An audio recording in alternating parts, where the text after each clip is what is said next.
देखो, आज की वीडियो में हम बात करने वाले हैं कुछ लोग जो आए बिहार को बदलने के लिए या कुछ लोग प्रयास कर रहे हैं बिहार को बदलने के लिए, उनके बारे में आज हम लोग बात करने वाले हैं। क्या वाकई में वो जो लोग निकले, क्या वाकई में बिहार को वो बदलने के लिए निकले थे? क्या वाकई वो बिहार को इस सदी में नई पीढ़ी के लोग बदलना चाह रहे थे, या हम बिहारियों के साथ कुछ लोग हमारे भावनाओं के साथ खेल करके कुछ लोग अपना बिजनेस चमकाए, कुछ लोग अपना यूट्यूब चैनल चमकाए, कुछ लोग अपना राजनीतिक कैरियर बनाए? क्या वाकई में वो बिहार को बदलना चाह रहे थे? उनसे हम बिहारियों पर क्या असर पड़ा? इन तमाम चीज़ों को आज हम लोग इस वीडियो में देखने वाले हैं। तो चलो किसी बिना देरी के हम लोग आज देखते हैं कितना ये लोग बिहार को बदल पाए। चलिए वीडियो को शुरू करते हैं।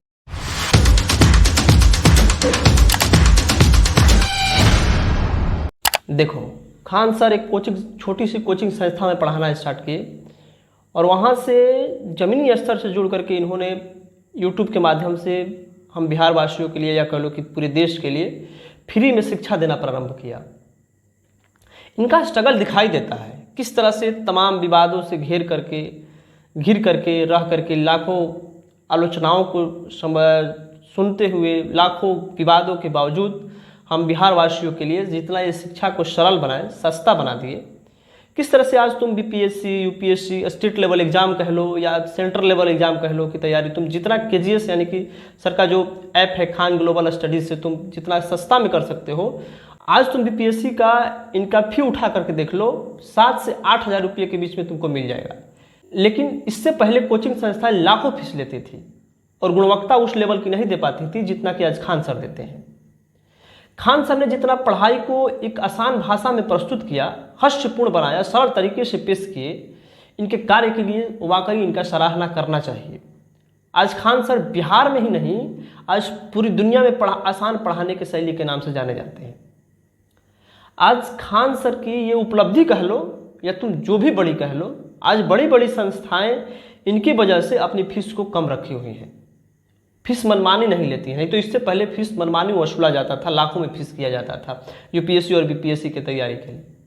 लेकिन आज खान सर एक ऑप्शन में है जो कि केजीएस ऑप्शन में है। इनके वजह से आज बड़ी बड़ी संस्थाएं जो है अपनी फीस को कम करके रखी हुई हैं।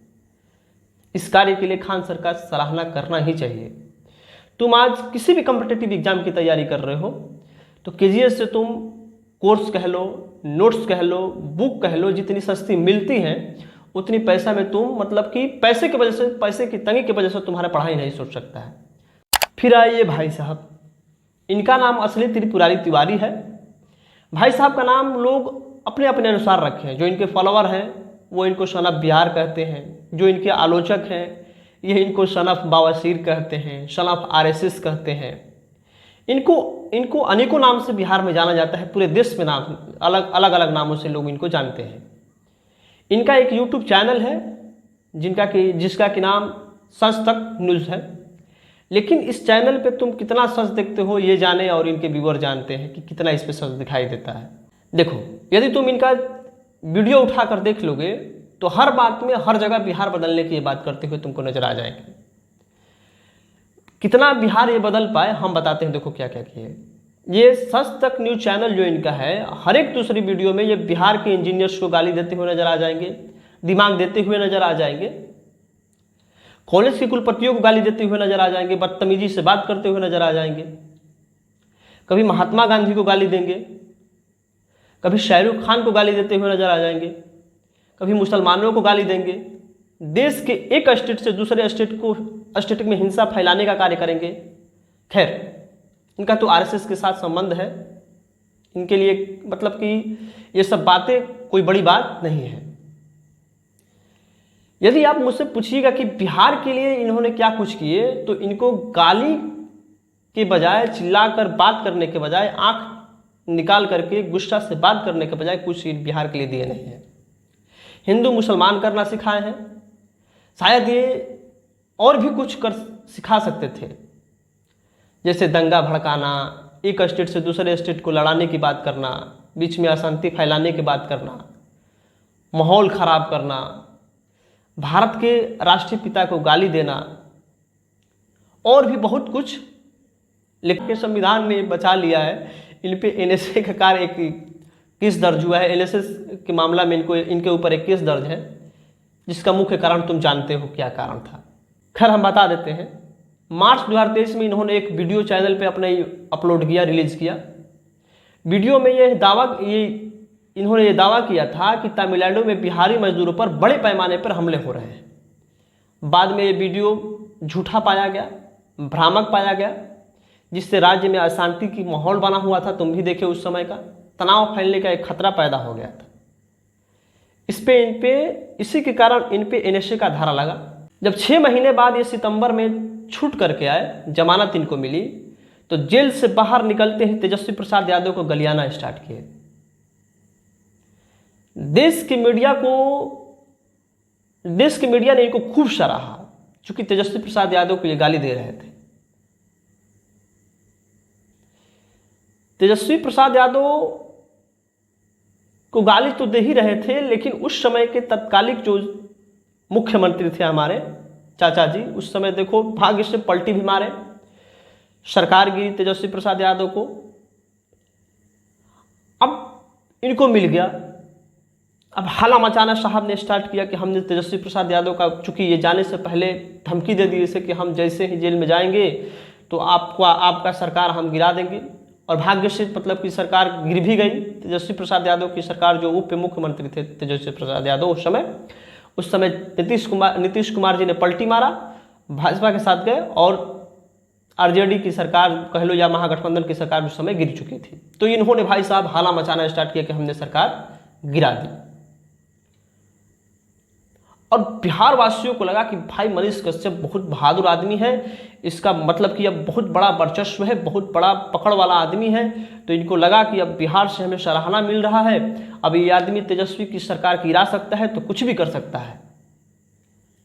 और इनको भी लगा कि हम बिहार का मसीहा बन सकते हैं, एकदम अब सांसद बनना चाहिए। सांसद लड़ने की तैयारी करने लगे।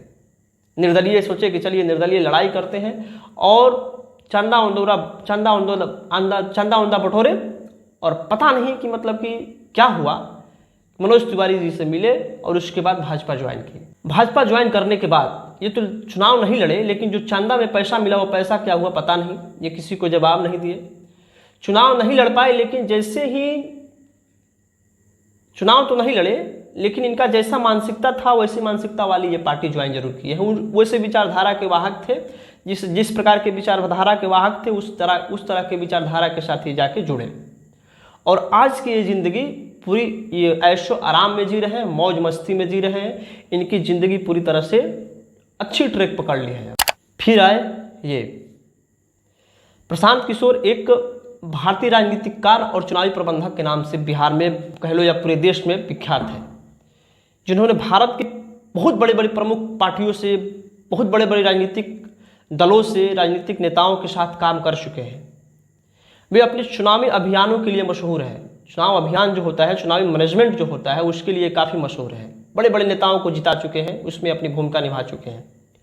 2011 में इन्होंने गुजरात की जो विधानसभा चुनाव होता है उसमें नरेंद्र मोदी जी को ये काफ़ी सफलता दिलाए थे। उसको देखते हुए 2014 में भाजपा ने नरेंद्र मोदी के लिए जो होता है, इन्होंने चाय पर चर्चा और 3D जैसी रैली का डिजाइनिंग किया था, इन्होंने ही किया था और महत्वपूर्ण भूमिका निभाए थे। 2014 के लोकसभा चुनाव में इन्होंने एक स्लोगन, 2 स्लोगन दिए थे भारत को, जो कि आज बहुत ज़्यादा मशहूर है। अब की बार मोदी सरकार, इन्हीं का दिया हुआ है, जो कि तुम हमेशा किसी की सब मुँह से सुन सकते हो इस स्लोगन को। हर हर मोदी, घर घर मोदी, इन्हीं का दिया हुआ है। उस समय काफ़ी चर्चा में जो था, यही स्लोगन इन्होंने ही दिया था 2014 के आम सभा चुनाव में। 2015 के बिहार विधानसभा चुनाव जो हुआ, नीतीश कुमार जी के लिए इन्होंने कार्य किया और उसमें इन्होंने स्लोगन दिया, बिहार में बहार है नीतीश कुमार है, इन्हीं का दिया हुआ स्लोगन है, जो कि नीतीश कुमार जी को काफ़ी चर्चित किया और लोकप्रियता बढ़ी। और 2015 का जो विधानसभा चुनाव रहा, उसका रिजल्ट परिणाम क्या हुआ वो तुम जानते हो। काफ़ी नीतीश कुमार जी को, या कह लो कि महागठबंधन को उस समय सफलता मिली थी। 2020 में दिल्ली के लिए एक स्लोगन दिए थे, दिल्ली के दिल में केजरीवाल, 10 साल बेमिसाल, इन्हीं का दिया हुआ ये दोनों स्लोगन है। और एक काफ़ी हद तक आम आदमी पार्टी को मतलब कि सफलता दिलाया। उस समय आम आदमी पार्टी जीती भी। 2021 में कह लो कि टीएमसी के लिए, जो ममता बनर्जी जी का पार्टी है, उसके लिए कार्य किए। और ममता बनर्जी के लिए एक स्लोगन दिए थे, बांग्ला अपनी बेटी को ही चाहता है। उसका बंगाली में पता नहीं क्या होता है, मैं बता रहा हूँ। देखो, बांग्ला निजेर मेईकेई चाय, मतलब कि बंगाल जो है अपनी बेटी को ही चाहता है, कुछ इस प्रकार से होता है। बंगाली में उतना स्पष्ट नहीं बोल पाता हूँ। तो इस प्रकार का कुछ स्लोगन दिए थे, जो कि ममता बनर्जी को उस समय 2021 में काफ़ी सफलता दिया था और जीती भी ममता बनर्जी। तो ये उस समय ममता बनर्जी के लिए कार्य किए थे। 2017 में जब सपा और कांग्रेस का गठबंधन हुआ, मतलब कि अखिलेश यादव और राहुल गांधी जी का जब गठबंधन बना, तब उस समय इन्होंने एक स्लोगन दिया था, यूपी को यह साथ पसंद है, जो कि आज भी ये स्लोगन बहुत ज़्यादा मतलब चलता है। इनके ही द्वारा ये डिजाइन किया गया था।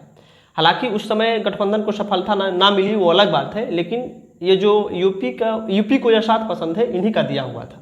2018 में इन्होंने औपचारिक रूप से राजनीति में कदम रखा और नीतीश कुमार जी के साथ जुड़े, उनकी पार्टी ज्वाइन की जेडीयू। लेकिन 2020 में पता नहीं क्यों जेडीयू को छोड़ दिए। अब ये 2022 से लगातार पैदल अभी तक, आज के दिन तक चल रहे हैं, जनसुराज यात्रा निकाल करके, पद यात्रा निकाल करके चल रहे हैं। तमाम लोगों से जुड़ के बात कर रहे हैं। तेजस्वी यादव और लालू परिवार पर ये काफ़ी आक्रामक है, हमला कर रहे हैं लगातार। लेकिन साथ ही सवाल ये है कि केवल लालू प्रसाद यादव का परिवार ही क्यों टारगेट पर है? क्यों इन्होंने केवल लालू प्रसाद यादव के फैमिली को ही टारगेट पर लिया हुआ है? कभी उनकी पढ़ाई पे उंगली उठाना, कभी परिवारवाद पे उंगली उठाना। कभी इनको ये नहीं देखा गया कि नरेंद्र मोदी जी के विरुद्ध में कभी कोई सवाल उठाए हैं, कभी नरेंद्र मोदी जी के डिग्री पे कोई सवाल उठाए, कभी भाजपा के कोई भी परिवारवादी नीतियों पे ये कुछ बोले हों। बीजेपी के जो ये तमाम नेता हैं, योगी आदित्यनाथ, इनकी क्या डिग्री है?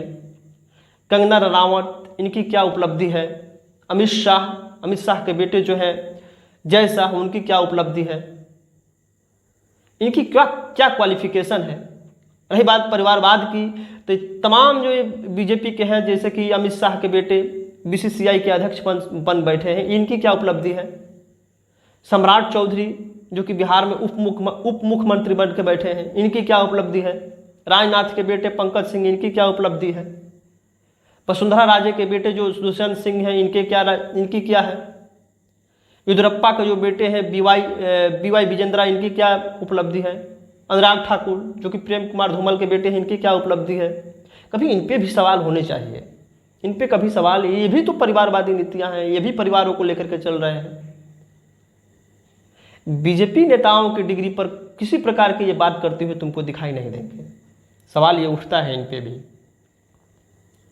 खैर, राजनीति करना है बिहार में तो तेजस्वी प्रसाद यादव को गलिया दीजिए। तो सबसे आसान तरीका है, तेजस्वी प्रसाद यादव को गलिया दीजिए, अपनी राजनीतिक रोटी सेक लीजिए। आज आप प्रशांत किशोर जी जिस रोजगार की मुद्दा को लेकर के बात कर रहे हैं, वही नौवीं फेल सबसे पहली बार बिहार वासियों को 10 लाख नौकरी देने की बात किया था।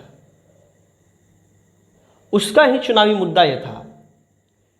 आप भारत की किसी भी स्टेट को ले लीजिए, वहाँ पे चुनावी जो मुद्दा होता है, हिंदू मुस्लिम होता है, मंदिर मस्जिद होता है, रंग होता है, भेद होता है, गाय होती है, बकरी होती है। लेकिन जो बिहार का चुनावी मुद्दा होता है वो रोजगार होता है, स्वास्थ्य होता है, शिक्षा होता है। यही नौवीं फेल का ये मतलब कि ये कह सकते कहीं उपलब्धि है। बहुत सारी ऐसी चीज़ों ये इन्होंने किया, जैसे कि ये कह लीजिए कि जातीय जनगणना की जो बात होता है, ये उन्होंने बहुत इसमें अपनी भूमिका निभाई। सर्वदलीय बैठक कराने के बाद नीतीश कुमार जी के साथ मिलकर के बिहार में सबसे पहले बिहार बना, मतलब कि जातीय जनगणना करने वाला स्टेट। आप उसी पे बात कर रहे हैं। खैर, आप भी मतलब कि 2 अक्टूबर को अपनी पार्टी बना रहे हैं। हम बिहार वासी भी देखना चाहते हैं कि आप क्या कर रहे हैं। आप जीत कर यदि कि विधानसभा में जाते हैं तो आप मुख्यमंत्री बन जाते हैं तो क्या करते हैं, हमें भी देखने में दिलचस्पी है। आपकी पार्टी यादवों के लिए क्या करती है, SC ST अल्पसंख्यकों के लिए कितना क्या कुछ करती है, ये भी देखा जाएगा। चूँकि आप करते हैं, मुसलमानों के न्याय की बात करते हैं, सामाजिक न्याय की बात करते हैं, सामाजिक न्याय जो कि लालू प्रसाद यादव जो कर चुके हैं, मतलब कि अब कह लीजिए कि इस धरातल पे कोई करने वाला है नहीं, लेकिन आप उन पे भी उंगली उठाते हैं, तो आप कितना क्या कुछ करने वाला है सामाजिक न्याय, ये भी देखा जाएगा।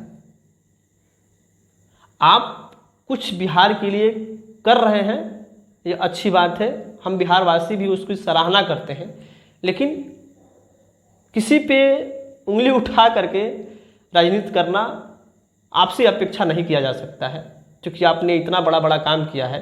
तो हम बिहारवासी भी देखना चाहते हैं कि आप क्या करते हैं। बाकी तुम क्या सोचते हो, इस वीडियो पे अपना कमेंट दे सकते हो। धन्यवाद, जय हिंद।